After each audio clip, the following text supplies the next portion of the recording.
கோபாலன் புல்லா குடலை சேர்க்கிறார். அப்படி ஆண்டவன் சிவபெருமான் அங்கே விழுந்த ஒத்த ஒப்பு மட்டும் அப்படியே ஆடுது.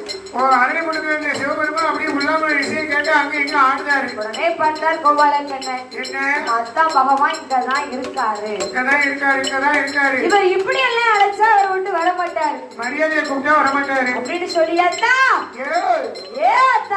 பார்வதி மாப்பிள்ள அப்படின்னு சொல்லி கூப்பிடுறாரு. சரி உடனே கோபால் ஆண்டவன் பகவான் நினைச்சு பார்க்க